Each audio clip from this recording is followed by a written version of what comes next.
Gage's Rage, kick it off with some Fantasy 101 to kick this thing off tonight. Let's do the damn thing then. We got a very, very rough Fantasy 101 for you this week. It is pretty simple, and you may get excited when football is back and you got the exciting rookies on your team and everything's changed. You're very hopeful and optimistic for the way things can go. But at the end of the day, there's a lot of new faces, but they're still going for the same places. All right. So you want to stick with your studs. You want to stick with the guys you know what they're going to produce. And yeah, you may have a flashy rookie that'll show off and do a few things that may impress you. Like Devonta Smith. But at the end of the day, sticking with the guys you know are going to produce is going to be the most reliable thing for your fantasy team. Rob Gronkowski.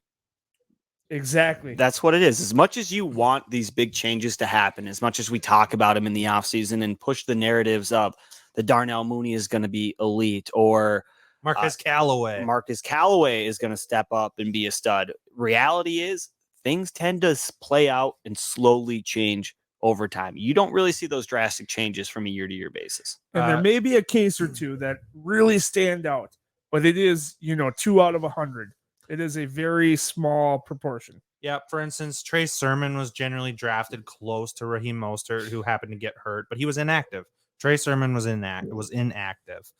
Brandon Ayuk, you drafted fairly high to be the guy in San Francisco. He was also inactive. No, he was active. Okay, well, sorry. He was Yeah, active. seemed like he was Just inactive, didn't though. play. And then you have guys like Carlos Hyde, who's been around forever. Nobody wants to touch him. He'll be a top waiver wire ad this week.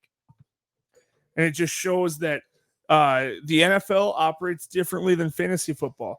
You can see someone's athleticism, you can see something in a guy, and you think it'll transition to the football game very well. In real life, the NFL has a pecking order. It has a brotherhood to it, and there are ways things get done. It's not always playing fantasy football.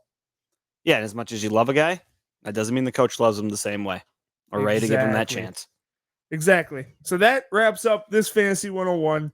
The more things change, the more they stay the same. You got Christian McCaffrey, your leading running back for the week. I think Patty Mahomes was quarterback 2, only because Kyler Murray absolutely had a dime of a game. Oh, that dude is looking like he's the shoe-in to be the MVP right now. He And looked like a stud. Hand in hand with Patrick Mahomes, Tyreek Hill was wide receiver 1. I mean, your studs were studly. And it also goes to show Mahomes is matchup proof. There's no matchup that you bench Mahomes in at all. You start the guy. You draft him to be a starter, start Patrick Mahomes in every single format you ever could. I mean, without a doubt. But that they definitely got. I mean, we'll talk about it in the NFL episode. We'll save the fantasy for fantasy, but they got bailed out, man. I thought the Browns were going to win that thing. Well, they should have. If the Browns didn't brown. And it comes down to the fucking punter, your least valuable guy in the goddamn team. Yep. Muffs it up. Yep. Gives them a chance. And what do Super Bowl teams do? They take those chances. They take advantage of that.